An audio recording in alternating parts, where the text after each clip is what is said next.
Hello, నేను మీ CS రావు. సమాజంలో కొన్ని అసలు ఇలా కూడా జరుగుతాయా అనిపిస్తూ ఉంటాయి. కానీ సమాజాన్ని కనుక చూస్తుంటే ఇప్పుడు ఏదైనా జరిగే అవకాశం ఉంది అనేటువంటి అభిప్రాయం కలుగుతుంది. కారణం ఏంటంటే తాజాగా నాగర్ కర్నూలులో జరిగినటువంటి సంఘటన కనుక తీసుకుంటే, ఇల్లరికం వచ్చినటువంటి అల్లుడు అత్త మీద అత్యాచారం చేశాడు, అంటే రేప్ చేశాడు. అంతతో కాముగా లేదు, మర్డర్ కూడా చేసేసాడు. ఎందుకు ఆయన చేసిన పొరపాటు ఏందో తెలుసా? తన కూతురికి పెళ్లి చేసింది, పెళ్లి చేసి అత్తగారింటికి పంపించింది. అక్కడ భార్యాభర్తలు ఇద్దరు గొడవ పడుతున్నారు. అందుకని ఆవిడే తీసుకొచ్చి ఇల్లరికం పెట్టుకుంది. ఇల్లరికం పెట్టుకొని కూతురికి అలాగే అల్లుడికి మధ్య గొడవలు జరగకుండా జాగ్రత్తలు తీసుకుంది.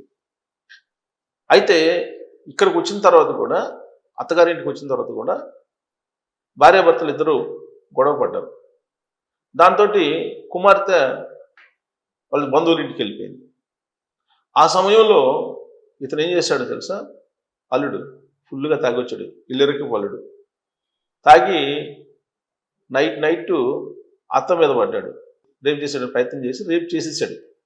రేప్ చేసి ఆవిడ్ని చంపేశాడు.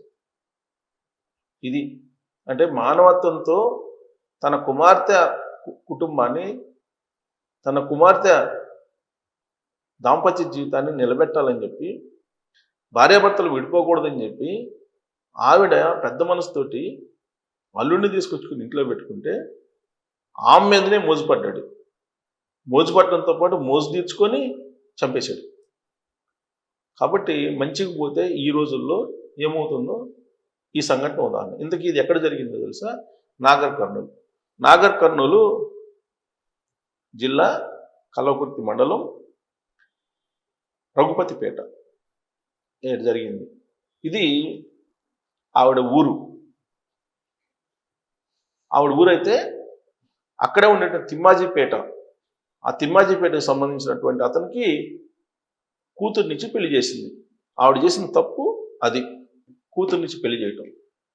పెళ్లి చేస్తే కొంతకాలం పాటు ఏదో ఉన్నారు. తర్వాత గొడవలు పడుతుంటే తీసుకొచ్చి ఇంట్లో పెట్టుకున్నందుకు ఇప్పుడు ఆవిడ్ని సఫా చేసేస్తాడు.